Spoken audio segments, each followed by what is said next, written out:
Alright, सो अगर आप एक एक्शन कैमरा लेने का प्लान करो या फिर एक मिररलेस कैमरा लेने का प्लान कर रहे हो तो मैं आपको एक सजेशन दूंगा, 2-3 मंथ्स आप रुक जाओ। आफ्टर दैट GoPro का मिशन सीरीज लॉन्च हो रहा है। एक लॉन्च होगा मिशन 1, एक प्रोडक्ट लॉन्च होगा मिशन 1 प्रो और एक मॉडल लॉन्च होने वाला है मिशन 1 ILS, मतलब इंटरचेंजेबल लेंस सिस्टम। अभी तक जितने भी एक्शन कैमरे हम देखते आए थे, चाहे वो GoPro का होता था या फिर Insta360 या फिर एक DJI का एक्शन कैमरा, उसमें हमें फिक्स लेंस ही मिलता था। बट अभी GoPro एग्जैक्टली मिररलेस कैमरे या फिर DSLR की तरीके से इंटरचेंजेबल लेंस एक्शन कैमरा लेकर के आ रहा है। तो अभी तक जो हमारा कंप्लेंट रहता था कि जब भी हम एक्शन कैमरे से व्लॉग शूट करना चाहते हैं तो हमें वो सिनेमैटिक लुक नहीं मिलता, ये वाली प्रॉब्लम GoPro सॉल्व करने वाला है। And I personally believe GoPro mission action कैमरे की मार्केट तो कम करेगा ही करेगा, और जो DJI का पॉकेट कैमरा है या फिर Insta360 का पॉकेट कैमरा आने वाला है उसकी भी मार्केट डाउन करने वाला है। इस वीडियो में हम कंप्लीट एनालिसिस करेंगे क्या आपको ट्रेडिशनल एक्शन कैमरे को नहीं बाय करना चाहिए और GoPro मिशन के लिए वेट करना चाहिए, या फिर आज की डेट में भी आप ट्रेडिशनल एक्शन कैमरा बाय कर सकते हो। हे गाइस, मेरा नाम है Nikhil and you are watching hardwire.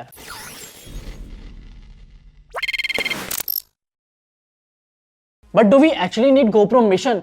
इस चीज को समझने के लिए सबसे पहले हमें अपना लेवल एनालाइज करना होगा। अगर आज की डेट में हम प्रोफेशनल लेवल पे हैं तो डेफिनेटली आपको रुक करके GoPro मिशन का वेट करना चाहिए, और आपका बजट अगर 1 लाख के ऊपर है तो फिर आप GoPro मिशन का वेट करो। बट अगर आपका बजट 30,000, 40,000, 50,000 है और आज की डेट में आपके अराउंड 5 लाख सब्सक्राइबर्स हैं, या फिर आप एक इंटरमीडिएट लेवल पे हो, या फिर आपको नई नई व्लॉगिंग शुरू करनी है और आप कैमरे से उतने यूज्ड टू नहीं हो, तो भी मैं बोलूंगा आज की डेट में आप एक ट्रेडिशनल एक्शन कैमरा ले लेना। Now time to analyse GoPro mission 1, GoPro mission Pro and GoPro mission Pro ILS। जैसे हर ब्रांड की हर प्रोडक्ट में होता है, आपको कुछ चीजें कॉमन मिलती है, तो यहां पे भी कुछ चीजें कॉमन मिलने वाली है। सबसे पहले उसकी बात कर लेते हैं। तीनों ही कैमरे में आपको 50 मेगापिक्सल के 1 इंच का CMOS सेंसर मिल जाएगा, और ये सेंसर 4:3 एस्पेक्ट रेशियो में होगा। And not only this, the best part is कि तीनों ही कैमरे में आपको सेम चिपसेट मिलने वाला है, जो रहने वाला है GoPro GP3। ये कस्टम SoC है जहां पे आपका थर्मल कंट्रोल भी होगा, क्योंकि अभी तक जो यूजर्स थे वो बहुत ज्यादा कंप्लेन कर रहे थे कि GoPro में ओवर हीटिंग का प्रॉब्लम देखने को मिलता है, बट GoPro ने ये वाली प्रॉब्लम सॉल्व कर दी है, ऐसा लग रहा है। और इसी के साथ GoPro ने तीनों ही कैमरे पे 14 स्टॉप्स डायनेमिक सॉल्यूशन दिया हुआ है, जिससे इसकी HDR परफॉर्मेंस, लो लाइट परफॉर्मेंस दोनों ही इनहैंस होने वाली है। तीनों ही कैमरे पे आपको GoPro की Enduro 2 बैटरी मिलेगी। अगर आप 4K 30 FPS से वीडियो शूट करोगे तो अप्रॉक्स 200 मिनट का आपको टाइमलाइन मिल जाएगा, और अगर आप 1080p पे वीडियो शूट करते हो तो आपको 5 घंटे से ज्यादा का बैकअप मिलने वाला है। तीनों ही मॉडल पे आपको 2.59 इंच का OLED डिस्प्ले मिलेगा, फ्रंट में आपको 1.4 इंच का डिस्प्ले भी मिलेगा। बट एक चीज श्योर है कि तीनों ही कैमरे में आपको 10-bit लॉक कलर का सपोर्ट मिलेगा, GoPro Lock 2 का सपोर्ट मिलेगा, और ये 240 Mbps तक की वीडियो शूट कर सकेगा।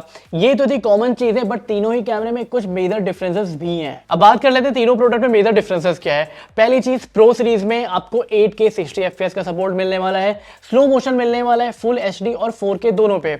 अगर आप 240 FPS की वीडियो शूट करोगे तो आप 4K तक जा सकते हो, अगर आप 480 FPS की वीडियो शूट करोगे तो आप 1080p तक जा सकते हो। एंड नॉट ओनली दिस, आपको 8K पे ओपन गेट का सपोर्ट मिलेगा। जिन लोगों को नहीं पता ओपन गेट क्या है, इजी वे में समझा दूं, 4:9 के रेशियो में वीडियो शूट होता है, जिससे आप एक ही फॉर्मेट में रील और लैंडस्केप दोनों कट कर सकते हो। ओके, अब बात करते हैं सबसे क्रेजी पार्ट की, जो प्रो सीरीज में मिलेगा 960 FPS का स्लो मोशन। ये वाला जो स्लो मोशन है आपने अभी तक स्मार्टफोन्स पे देखा था, बट इस बार ये चीज एक्शन कैमरे में भी आ रही है। और अगर आप नॉर्मल मिशन 1 की बात करोगे, जिसको आप बेस मॉडल बोल रहे हो, यहां पे आपकी रिजोल्यूशन सेम रहने वाली है 8K तक, बट FPS घट करके 60 FPS से 30 FPS होने वाला है, और स्लो मोशन यहां पे 4K पे केवल 120 FPS भी जाएगा।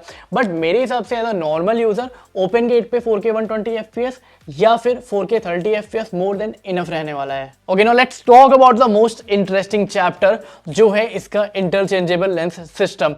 सो बेसिकली GoPro ने एक एक्शन कैमरा लिया और एक लिया मिररलेस कैमरा। उन्होंने सोचा कि दोनों को ऐसे मिक्स कर देते हैं और हमारे पास में एक हाइब्रिड निकलेगा, जिसका हम नाम रखेंगे GoPro मिशन 1 ILS। एक्चुअली ये Pro ILS रहने वाला है। इसमें आपको एक इंटरचेंजेबल लेंस सिस्टम के साथ में एक्शन कैमरा मिलेगा, और मेरे हिसाब से इसकी कॉस्ट 95,000 के आसपास रहने वाली है। यहाँ पे आप अपने मूड, टेस्ट और यूज केस के अकॉर्डिंग लेंस को चेंज कर सकते हो। एंड ट्रस्ट मी, एक्शन कैमरे वैसे भी रगेड रहते थे, और उसके साथ ही इसका स्टेबलाइजेशन नेक्स्ट लेवल रहता था। अब इमेजिन करो अगर आपको इसमें इंटरचेंजेबल लेंस सिस्टम मिल जाए, तो आप अल्ट्रा वायलेट लेंस लगा के अपने अच्छे व्लॉग शूट कर सकते हो, प्राइम लेंस लगा के प्रोडक्ट के बी रोल्स ले सकते हो, और टेलीफोटो लेंस लगा के लैंडस्केप शूट कर सकते हो। तो हो सकता है बहुत सारे लोग पॉकेट कैमरे को ना लेके एक इस टाइप का GoPro Mission 1 Pro ले लें। अगर आपका बजट आज की डेट में 30,000 के आसपास है, आप एक एक्शन कैमरा ले लो और अपने कंटेंट पे ध्यान दो, क्योंकि कंटेंट ज़्यादा इंपॉर्टेंट होता है। बट यहीं पे अगर आप कुछ नया ट्राई करना चाहते हो, आप वेट कर सकते हो 5 to 6 मंथ्स तक, और आपका बजट भी 90,000 के आसपास है, तो definitely you should wait for GoPro Mission 1। मेरे हिसाब से GoPro की तरफ से ये one of the best comeback रहने वाला है। और आज की डेट में जब भी मैं एक्शन कैमरे मोटो व्लॉगिंग का नाम सुनता हूं, तो मेरे मन में जो ब्रांड पहले आती है वो है GoPro। And I personally believe कि GoPro इस बार कमबैक अच्छे से करे, उसके लिए इंडिया मार्केट में इनको प्राइस थोड़ी सी एग्रेसिव रखनी पड़ेगी। What do you think about GoPro Mission 1? Comment करके जरूर बताना। इस वीडियो के लिए फिलहाल इतना ही रखते हैं। This is Nikhil Shrivastava signing of.